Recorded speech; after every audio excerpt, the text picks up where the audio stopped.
In Magic the Gathering, if a card is good, it is usually obvious how and where the card is good right away. However, some cards take far longer to find their niche. All it takes is one new card or a shift in the meta for a card that existed for years to suddenly become playable.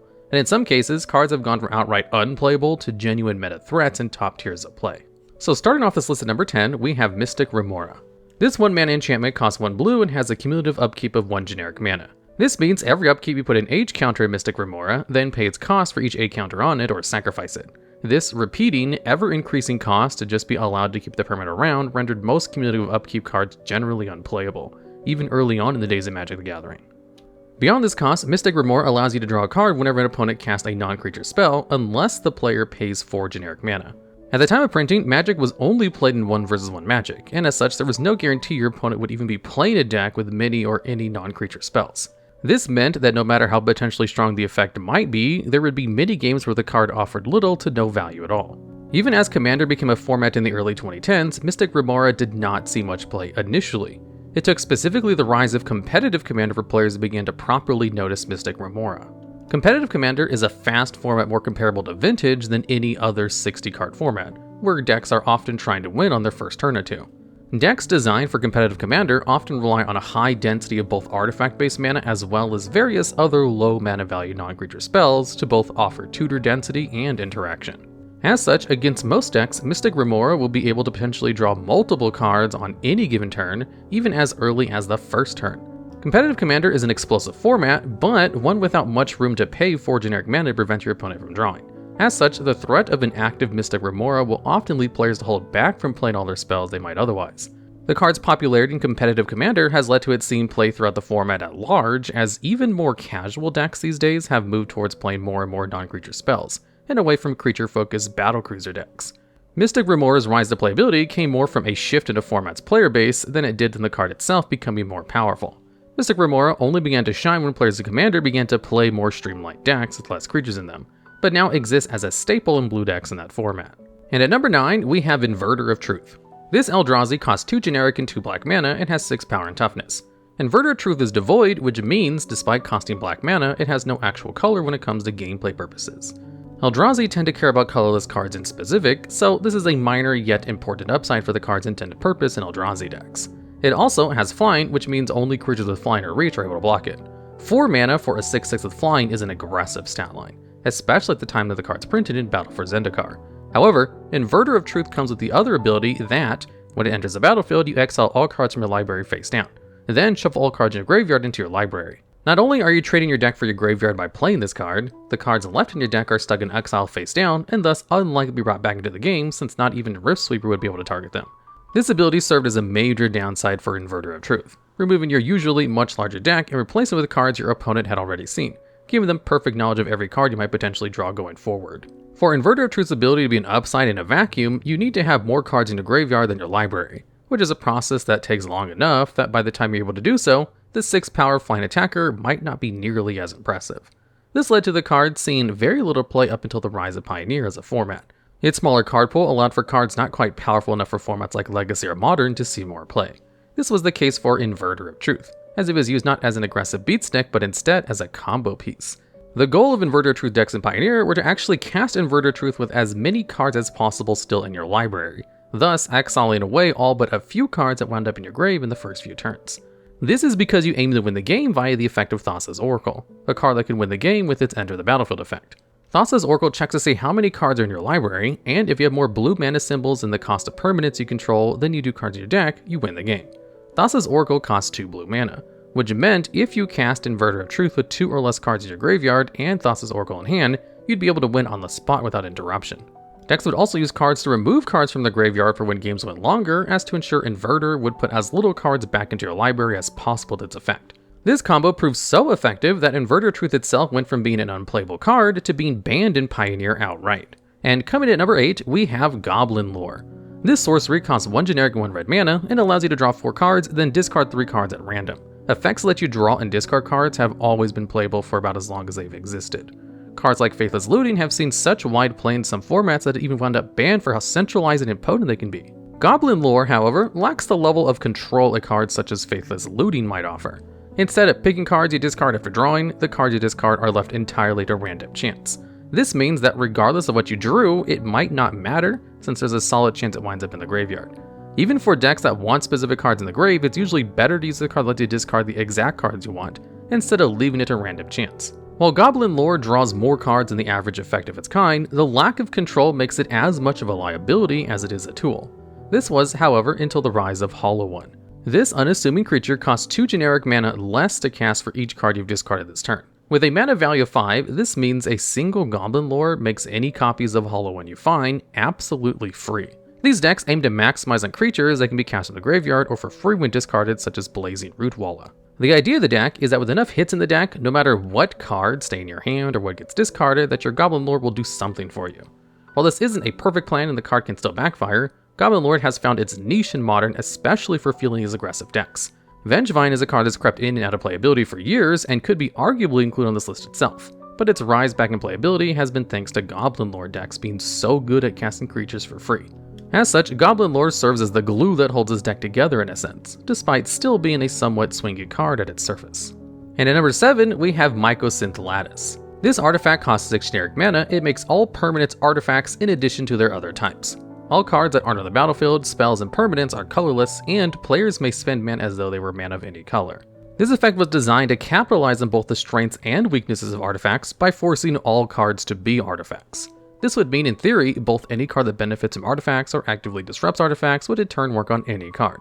However, the card's high mana value and symmetrical effect meant that for most of the card's life, there was no reason to actually play it. This changed, however, with the release of the set War of the Spark, which printed Karn, the Great Creator. This Planeswalker works exceptionally well with Mycosynth Lattice, in part because Karn's -2 ability can search it up. Karn's ability searches an artifact from outside the game and adds it to your hand, which works not just on cards in exile, but also cards from your sideboard.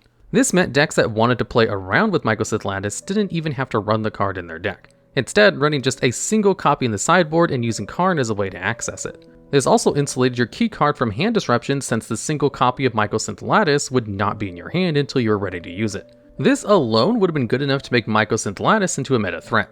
But Karn the Great Creator also has a passive ability that makes Mycosynth Lattice a back-breaking card. Karn's passive makes it so your opponent cannot activate the abilities of any artifacts they control. When used alongside Mycosynth Lattice, this means your opponent is no longer allowed to tap their lands for mana. This essentially means your opponent is limited to whatever they already had on board and cannot cast any more spells. This lock proved potent in decks that could generate a high amount of mana to play Karn and instantly drop the Mycosynth Lattice. The only downside to the combo was just the sheer mana cost of casting both cards. Beyond that, it was essentially a one-card combo to lock your opponent out of the game. This has led to the card being outright banned in the Modern format, given how easy it was for Tron decks to get the mana required to pull off the lock.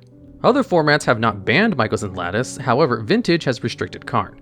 That format chose to hit the Karn half of the combo, mainly because Karn also was a neutral counter to the heavy use of artifact-based mana in the format. At the core, Karn does most of the legwork of the combo, but it's only with Lattice itself that Karn goes from being a narrow attack against opposing artifact decks to a proper lock that shuts your opponent out of the game. And at number 6, we have Mishra's Bauble. This 0 mana artifact can be tapped and sacrificed like at the top card of a target player's library. You then draw a card at the beginning of the next turn's upkeep.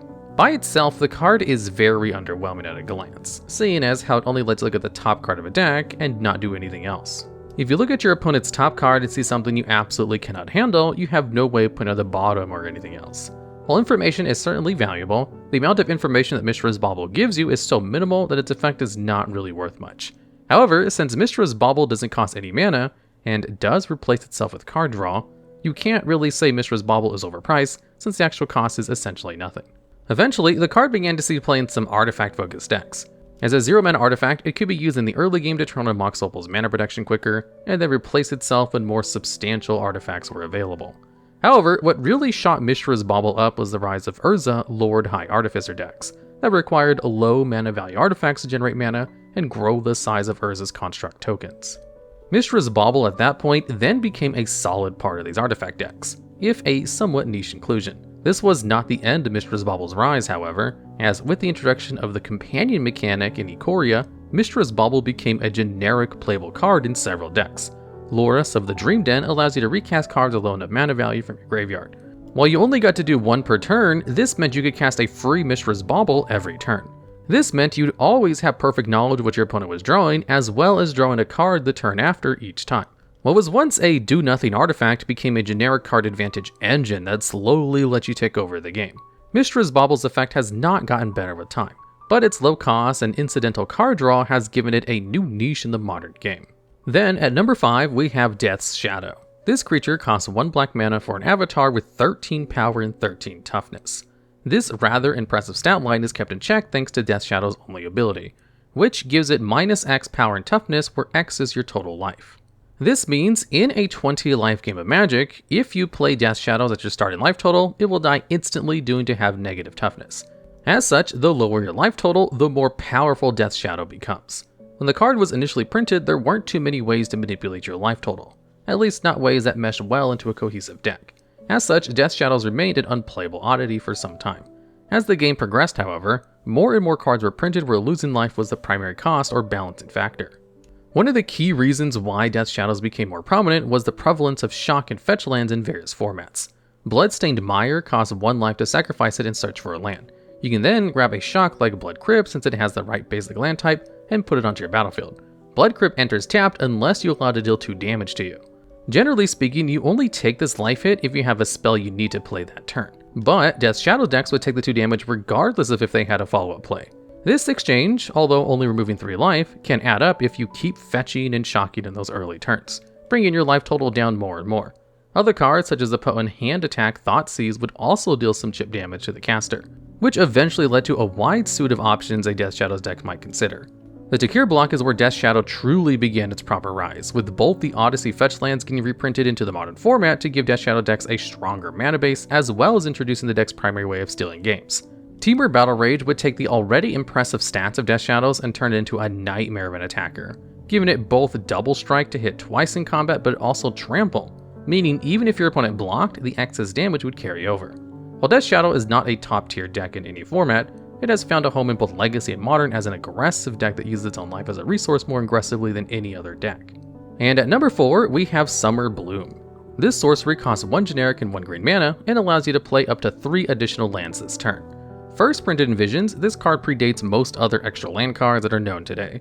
Compared to a card such as Dryad of the Elysian Grove, which lets you play an extra land every turn and color fixes your mana, Summer Bloom might seem somewhat lacking.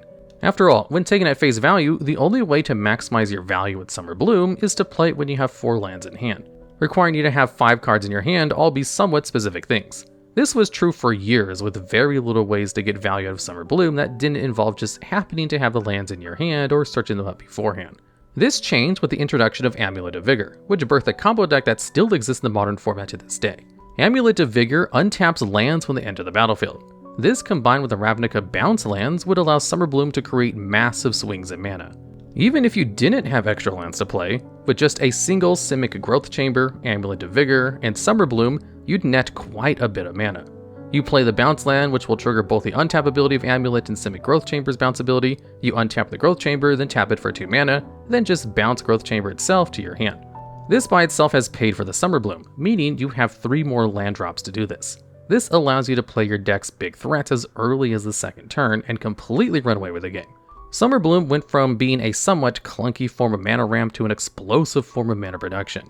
These decks run a much higher amount of lands than your typical deck, so even without the bounce land combo, Summer Bloom is much more likely to drop those extra lands. The card proved so explosive in Amulet Titan decks once they rose to prominence that Summer Bloom itself was eventually banned outright in the modern format. And while Amulet Titan is a deck that still sees play to this day, it will never have access to one of its earliest and most powerful tools in Modern again. And at number 3, we have Grindstone. This is an artifact that costs 1 generic mana and has an ability that can be activated for 3 generic mana and tapping Grindstone. This ability then makes target player mill 2 cards, and if those 2 cards share a color, they repeat the process. One of the earliest cards to focus on milling, Grindstone doesn't do a whole lot by itself. Even if your opponent is a monocolor deck, the fact that lands exist means it's quite easy to miss with Grindstone and not get to repeat. And paying 3 mana to repeatedly mill 2 isn't the best, even if sometimes it might mill a few extra cards. Mill in general is fairly weak in Magic the Gathering, with the best mill cards guaranteeing you several cards in one go. Grindstone remained a fairly unnoteworthy card for years until the release of Shadowmoor and the printing of the card Painter's Servant. This scarecrow costs 2 generic mana and lets you choose a color as it enters the battlefield. All cards that aren't in play, spells, and permanents are that chosen color in addition to their other colors. While this card allows for niche color synergies, its most potent use since its printing was alongside Grindstone. Since every card in every player's deck shares a color, Grindstone will always mill every card. While mill isn't the strongest deck and has plenty of counterplay around it, the ability to threaten milling an entire deck for just 4 mana is hard to ignore. This has given Grindstone a home as a key combo card in Legacy. Red-Black Painter's Servant is still a deck to this day in Legacy, leveraging powerful artifact search tools such as Goblin Welder. Grindstone's ability focusing on shared colors was what made it so inconsistent for most of its life. But now it is the only reason it sees play at all, given how it works alongside Painter's Servant. Those 2 narrow cards might not have seen any play at all on their own, but together they form the backbone of a deck that still competes in powerful formats to this day. And at number 2, we have Indomitable Creativity. This sorcery costs X generic and 3 red mana and destroys X target artifacts and/or creatures. For each permanent destroyed this way, its controller reveals a card from the top of the library until they reveal an artifact or creature card and exile it. Then they put those exile cards into the battlefield and shuffle their libraries. While not unlike a polymorph type card, what sets Indomitable Creativity apart is both the X in its cost and the ability to work with artifacts. The design was meant to be sort of a mass way to change out smaller creatures you have for potential bigger ones in the deck. Polymorph decks are forced to find ways to produce creature tokens since you only want to run high mana value, high priority creatures in a deck to hit with your spells. If you had a low mana value creature in your deck and try to cast it, then there'd be a chance you hit it instead of the creatures you want to hit. This limits decks like this to being fairly niche, running cards they otherwise wouldn't just to try and make creature tokens to polymorph anyway. Indomitable Creativity's ability to interact with artifacts allows it to circumvent this. However, it took some time for the card to truly reach its potential. Treasure tokens have become quite common in the last few years of Magic set design. These are artifact tokens that can be sacrificed for mana, and there are countless cards now that produce them. These artifacts are viable targets for Indomitable Creativity, meaning that there's no need to worry about producing creature tokens. These decks can focus on treasure production and card draw, staving off aggression from your opponent until eventually casting a winning Indomitable Creativity. In Pioneer, they use Worldspine Worm, but the deck has also seen play in the Modern format as well. Modern builds of the deck use Archon of Cruelty as their primary thread, and have found a strong niche within the format. Indomitable Creativity has existed since Aether Revolt, but now with treasures so prominent in the game, the card has gone from a relatively unknown bulk mythic to a build-around card in multiple formats. And finally, at number 1, we have Dark Depths. This legendary snowland enters a battlefield with 10 ice counters on it. You may pay generic mana to remove an ice counter from Dark Depths at any time.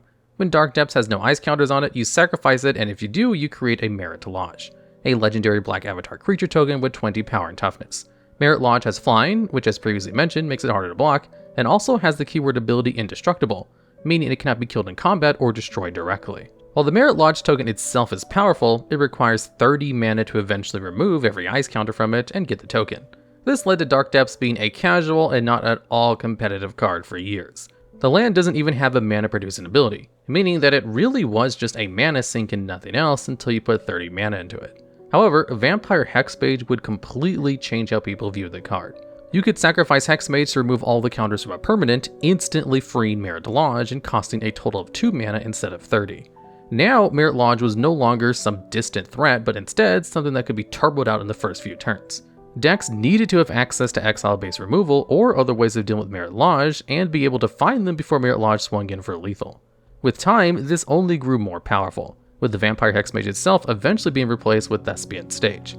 This land can become a copy of Dark Depths on the field, and since it would not have any counters after doing so, it'll give you Merit Lodge right away. This compact and potent combo has existed for years now, with land decks and Legacy being essentially built around the combo itself. Dark Depths has come up on this channel multiple times in the past given its strength and longevity in the format. But despite its strength and infamy these days, there was once a time where Dark Depths was seen as entirely unplayable by the whole Magic community. It makes one wonder what other cards that already exist might one day be the next format-defining build-around. Alright, and that's the list. Are there any of the cards you think we may have missed, or have any ideas for future videos just like this one? If so, go ahead and leave a comment down below.